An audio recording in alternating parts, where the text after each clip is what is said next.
There's a man, let's call him Joe, who can't resist the allure of the garage. A sanctuary of sorts, his garage is a playground for his mechanical musings and automotive ambitions. A place where he's free to be himself, to get his hands dirty, and to breathe in the intoxicating smell of oil and metal. Joe is an everyday guy, with an extraordinary passion for his car. This isn't just a machine to him, it's a project, a challenge, an extension of himself. He's drawn to the hum of the engine, the satisfying clink of tools, the sense of accomplishment that comes from solving complex problems and bringing his beloved machine to life. Joe is excited. He's ready. The garage door rolls down, echoing the start of a symphony only he can hear. He steps into his sanctuary, ready for another day of automotive bliss. But as the old saying goes, the best laid plans of mice and men often go awry. Welcome to Joe's world, where the simple act of tightening a bolt can turn into a comedy of errors. Picture this. Joe, the once proud auto aficionado, sees his wrench slip, sending a domino effect of parts tumbling down like a mechanical waterfall. And just when you think it can't get worse, the car retaliates. An unexpected leak sprays oil with the enthusiasm of a shaken soda can, turning our hero into a human oil slick. But Joe, ever the optimist, fights on. Each attempt to fix one problem births another, like a twisted version of whack-a-mole. The humor is dark, the mishaps are many, and Joe's frustration grows with every oily, misstepped moment. In the span of a few hours, Joe goes from automotive enthusiast to a walking disaster. And we can't help but ask, what could possibly go wrong next? Covered in oil and defeat, Joe steps out of his garage looking like he's just lost a wrestling match with his car. There's a certain poetic irony to it all. The man who once reveled in the sweet scent of engine oil and the sound of a well-tuned engine now stands as a monument to the capricious nature of automotive repair. Joe's mind, usually a whirlwind of activity, grinds to a halt. He stares at the oil stains on his hands, the same hands that once held dreams of turning rust buckets into road warriors.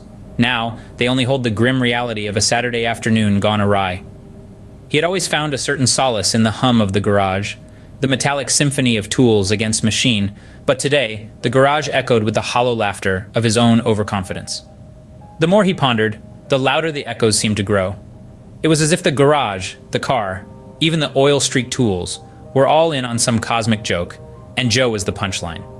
Joe wondered if his love for working on cars was just a mirage, a fool's paradise. Was it all just an illusion, created by the intoxicating mix of gasoline and dreams?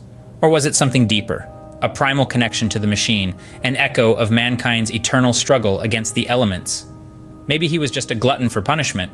After all, there was a certain masochistic charm to spending his weekends wrestling with rusted bolts and stubborn engines, but today even that charm seemed to have lost its sheen.